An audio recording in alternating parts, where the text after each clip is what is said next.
Olá pessoas, aqui é a Mari, estou lendo para vocês Maria Bonita no Cangaço, Violência e Sexo. Nós já estamos bem adiantadas, eu estou no capítulo 12, página 164, escuta. Na cadeia, entre o martírio de um estupro e outro, Otília, lembra de Otília, né? Foi fotografada e deu entrevista para o Diário de Notícias de Salvador. O repórter contou um pouco sobre sua rotina no bando. Vivemos pelos matos. Dormindo hoje aqui, amanhã ali, comendo carne de sol e às vezes um pouco de farinha. Água se arranja nas raízes de umbu. Otília explicou ainda que à noite todos se deitam no chão e se embrulham com suas cobertas. Quem possuía mulher preferia dormir mais afastado, debaixo de algum pé de pau. É uma vida desgraçada, resumiu. O infortúnio era um pouco menor por causa da presença de uma pessoa em particular. Tive a sorte de travar relações com Bazé. E então a vida melhorou para mim. E quem é esse Bazé? Indagou o jornalista. Esse não, Bazé é a mulher de Lampião. O nome dela é Maria, mas todas chamamos de Bazé, respondeu. A considerar a maneira como descreveria Maria de Déia para o Diário de Notícias, a amizade com Dadá não influenciaria suas opiniões sobre a rainha do cangaço. É uma moça boa e de bom coração, morena clara, cabelo castanho, estatura média. Bazé é muito bonita, descreveu. Porém, segundo Otília, também era ciumenta e cheia de vontades. Quando o marido não se submetia a seus conselhos, partia para a briga e ameaçava se entregar para a polícia. Pode-se supor que o apelido Bazé fosse utilizado de forma muito restrita entre Otília e seus mais chegados. No restante do grupo, a esposa de Lampião era tratada por Maria do Capitão. Por costume, as mulheres agregavam ao pronome o do companheiro, acompanhado da preposição indicativa de relação de posse. E por ser a mais importante entre as inúmeras Marias do bando, a cangaceira Mor podia eventualmente ser referida apenas como Dona Maria. Na cadeia de Jeremoabo, Otília tinha a companhia de outra bandoleira, sentada sobre os calcanhares. Ana ouvia a palestra da colega com o repórter, quando foi convidada a contar sua história. Aceitou de bom grado, assim como Maria de Déia havia entrado no cangaço por amor, mas tivera um empurrãozinho da repressão. Ana era noiva de Jurema, irmão do cangaceiro, de mesmo apelido, que era Caba de Lampião. Por isso, o lugar onde vivia com a família entrou na mira das volantes. Certo dia, a força do tenente José Sampaio Macedo entrou no pequeno roçado da família de Ana e mandou queimar tudo, até as roças de feijão, lamentou. Não era nada bom ter a família no horizonte do tenente Macedo. O sujeito era importante, licenciara-se no posto de oficial da aeronáutica para correr atrás de Lampião e gozava da simpatia e da confiança do interventor Juraci Magalhães da Bahia. A qualquer momento, podia chegar lá fazendo coisa pior do que destruir o meio da vida dos roceiros. Ana decidiu que o melhor era fugir com o noivo para junto do capitão. Lá, imaginava, estaria a salvo da violência. Dias depois de ser aceita no bando, Ana se arrependeu e quis voltar para casa. Mas para as mulheres, aquele costumava ser um caminho sem volta. Gostassem ou não do cangaço, tivessem ou não entrado por querer, não podiam deixar o grupo, exceto em raras situações, como ocorrera com Antônia, de quem Gato enjoara, que trocaria por Inacinha. Mas como Jurema ainda queria Ana, ninguém via sentido em a criatura sair dali. Não teve mais jeito. Ordem era ordem, explicou ao repórter. Ana passou 3 anos no bando, até o dia em que, durante um combate de Jurema e outros 3 rapazes com a polícia, foi baleada nos 2 braços. Os asseclas conseguiram fugir, mas a jovem, machucada e impossibilitada de correr, foi presa pelas forças do sargento Vicente e encaminhada para Jeremoabo. Ao pousar para a foto que ilustraria a matéria, Ana e Otília, com os cabelos presos atrás da cabeça, não sorriam. O rastro de sangue que o bando espalhava pelo caminho não tinha a menor importância. O imprescindível naquele 20 de julho de 1935 era conseguir uma rede para transportar Maria de Déa, de preferência com uma boa quantia de chumaços de algodão e panos limpos para lhe estancar a hemorragia. Passavam poucos minutos da meia-noite quando a mulher do capitão foi baleada nas costas.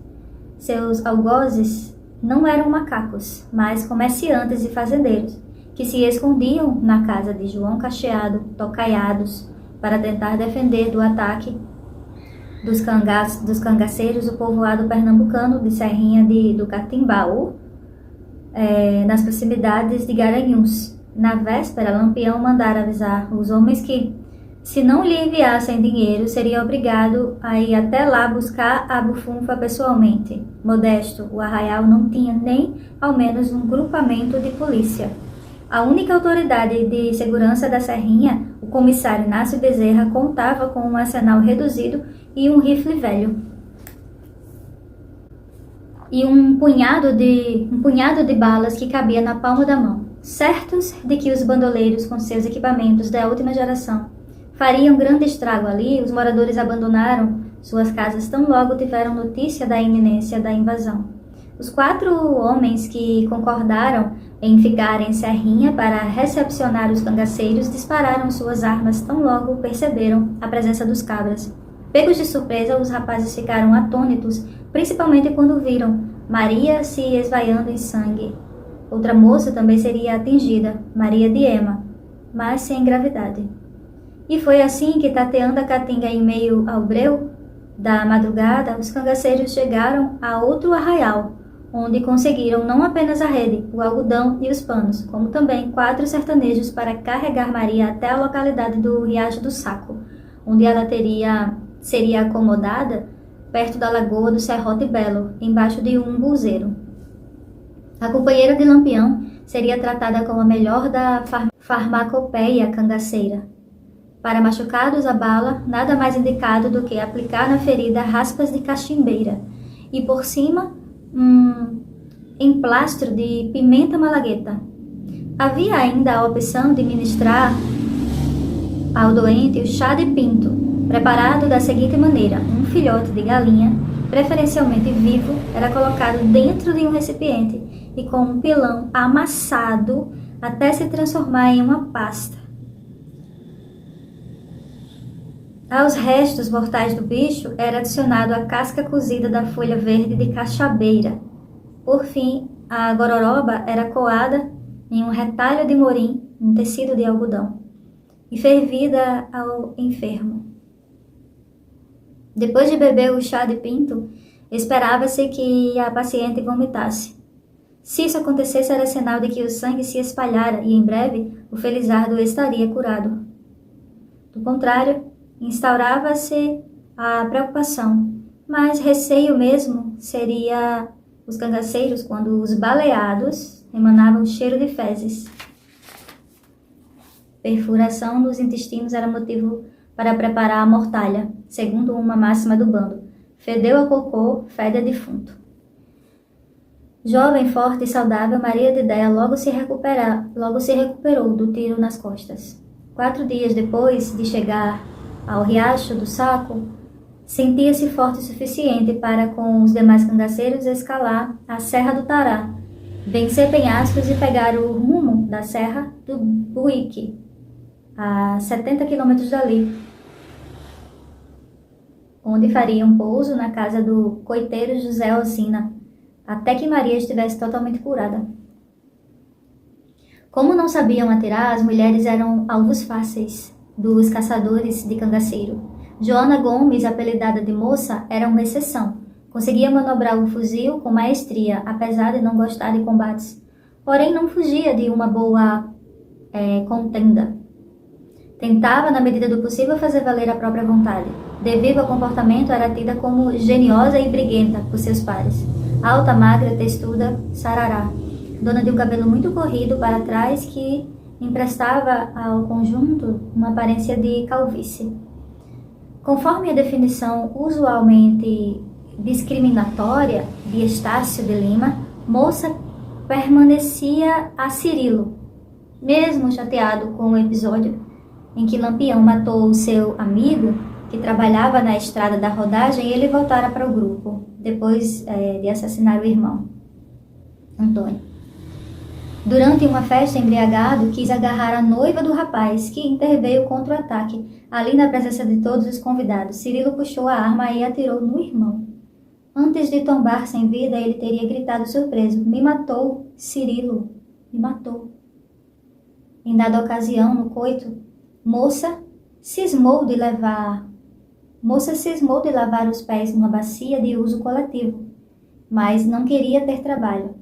Cirilo estava em serviço e ela pediu então ao cangaceiro Zé Sereno, que recontaria a história no futuro, para que amornasse uma água no fogo, enchesse a bacia e higienizasse os membros inferiores.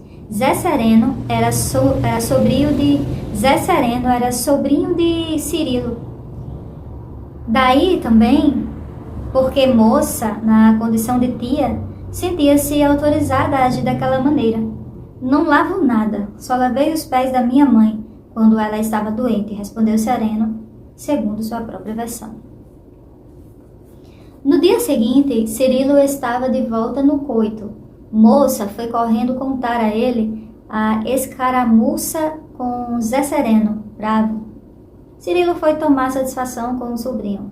"Ou lava os pés da moça ou apanha", ameaçou. "Tô sentindo mesmo de o senhor ter morto o tio Antônio. Não lava o pé de ninguém", respondeu Sereno, apontando o fuzil para o parente. Cirilo, com apenas uma singela vara na mão, percebeu-se em desvantagem e deixou a conversa por aquilo mesmo. Se quisesse os pés limpos, Joana teria que cuidar da lavagem por conta própria. Cirilo não era de fazer as vontades da mulher, tampouco se destacava pelo cavalheirismo. Se ficara do seu lado na briga com Zé Sereno, era mais por ter se sentido afrontado na posição de tio. Em julho de 1935, Joana tinha acabado de dar à luz. Estava desde os últimos momentos da gravidez vivendo com um companheiro do subgrupo de Corisco, pousado na fazenda Salgadinho, em Água Branca. Dadá, que se encontrava no estágio final de uma quarta gravidez, viu quando Cirilo empurrou a mulher para dentro da residência violentamente, por ela se recusar a seguir suas ordens de sair da chuva. "Eu fico onde eu quero", teria dito a recém-parida. Conforme contaria Dadá, despertando a ira do cangaceiro.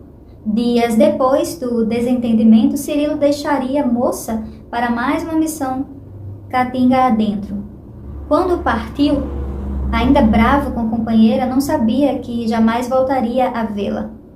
Durante assalto a um caminhão, foi morto pelos passageiros, dentre eles o subdelegado Agripino Feitosa. O cabra limoeiro, que o acompanhava na missão, conseguiu fugir. Morto, Cirilo comporia uma das imagens mais perturbadoras da gesta catingueira. Seu corpo seria amarrado a uma tábua e colocado de pé encostado a uma parede. Os 4 passageiros que reagiram ao assalto se posicionaram ao seu lado, apoiados em rifles, e pousaram para a foto, que seria publicada no Diário de Pernambuco. No retrato, Cirilo, com seu farto cabelo partido de lado e a barba cerrada, parecia não ter pescoço, como se a cabeça tivesse sido colada ao tronco. Para muitos teria sido exatamente isso que aconteceu.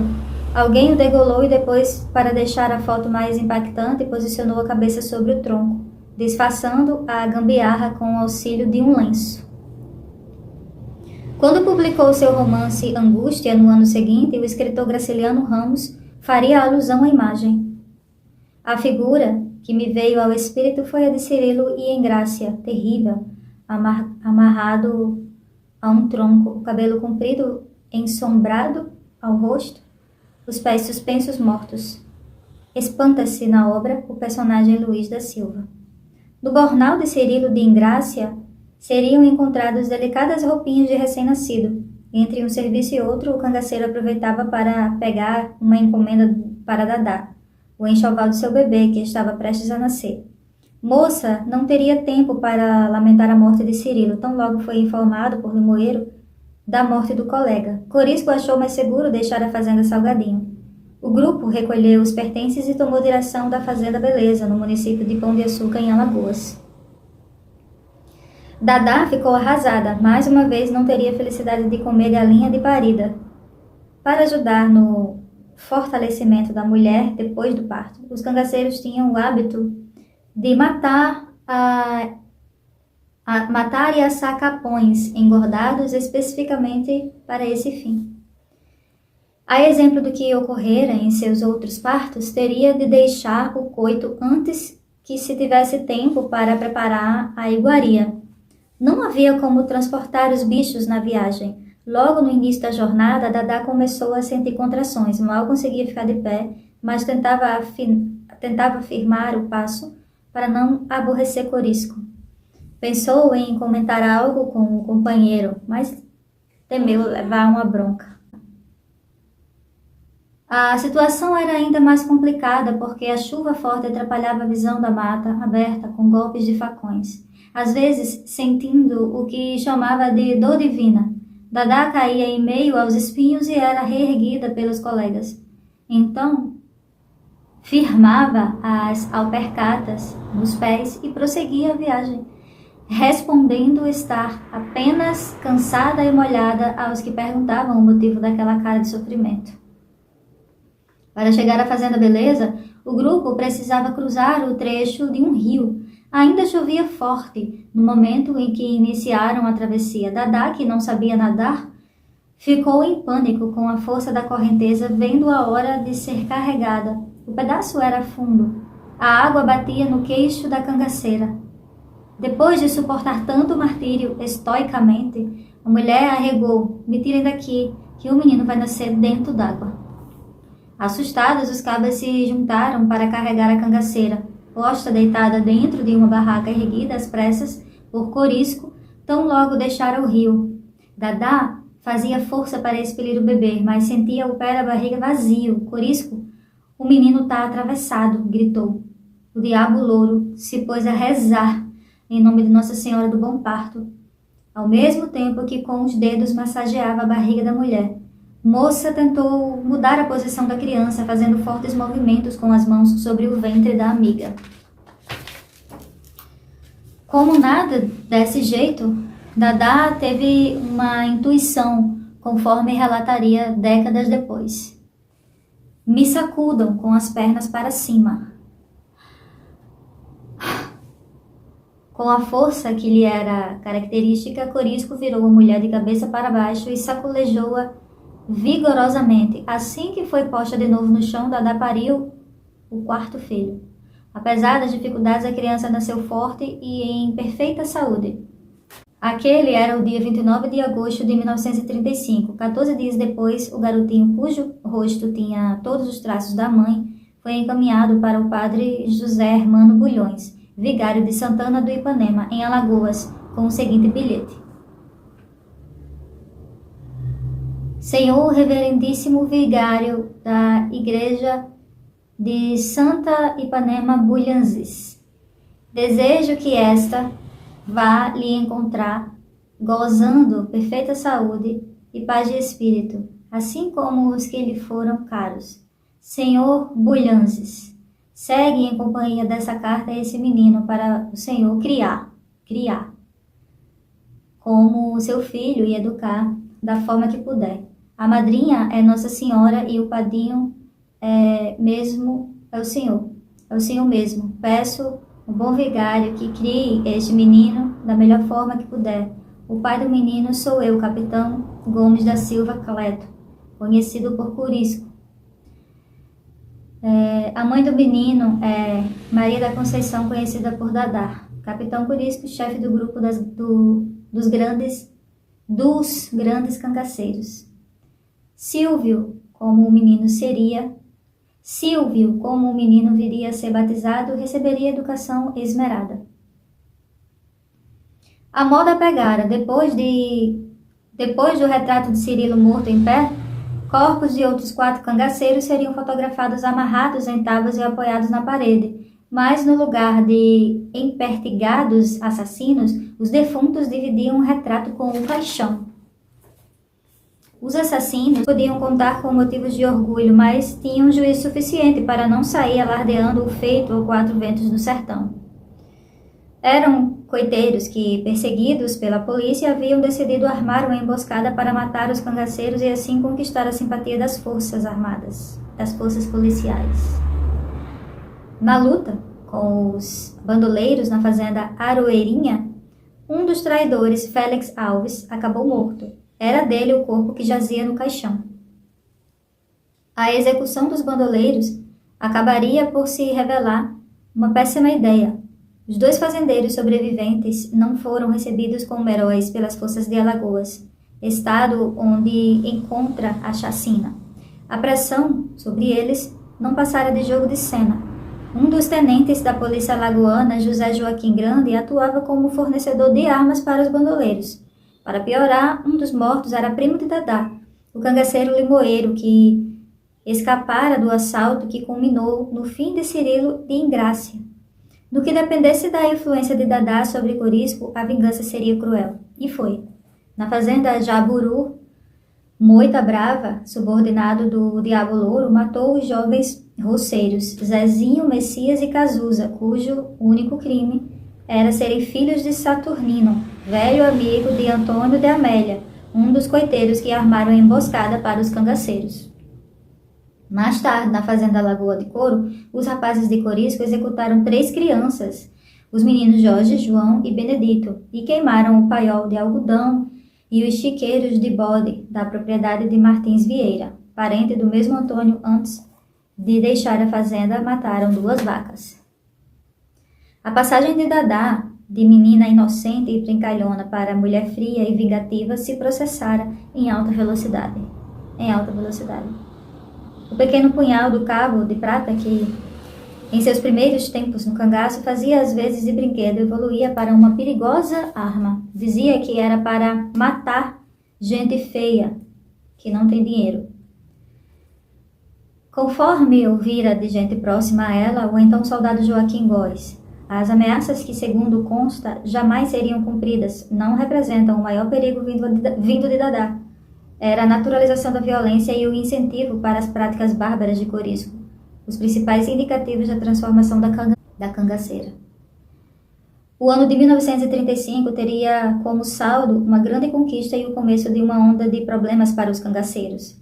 A boa notícia era que em abril o médico Eronides de Carvalho, retratista ocasional e grande admirador de Lampião, venceria as eleições indiretas para o governo de Sergipe. Conforme explicaria tempos depois seu irmão e secretário particular Raimundo Ferreira de Carvalho, a questão era que o presidente Getúlio Vargas jamais lhe dera ordens para combater o cangaço. E de mais a mais, Virgulino podia ter seus defeitos, mas nunca causara problemas às propriedades da família. A má notícia consistia na reação do governo à eclosão da revolta comunista, deflagrado em Natal, RN, Rio Grande do Norte.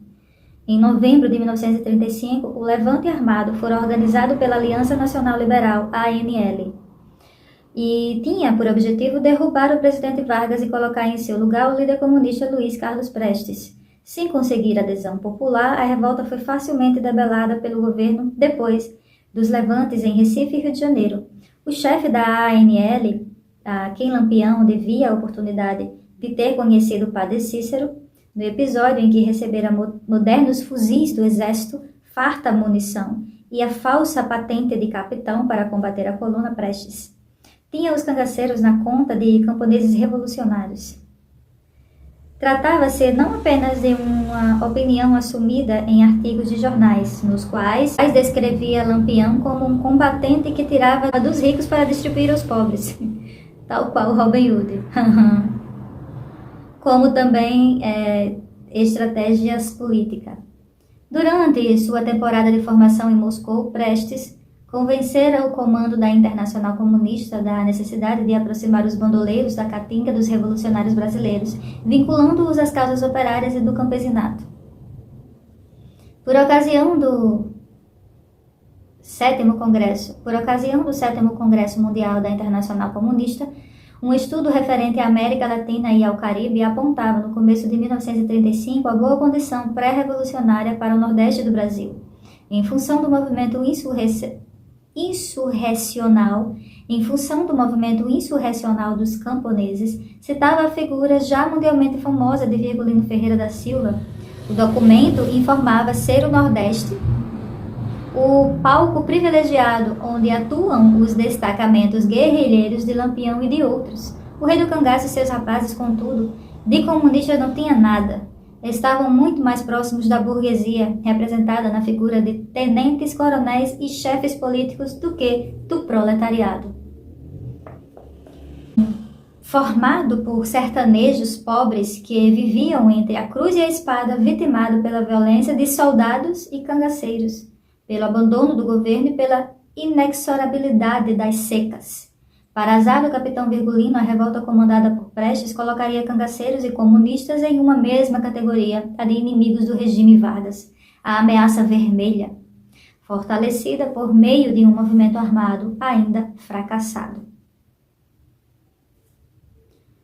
Acabaria por fazer o governo federal despertar da letargia que lhe permitia esquecer do plano, elaborado depois da chamada Revolução de 1930, de dar fim a uma barbárie que punha em xeque seu projeto de construir um país moderno.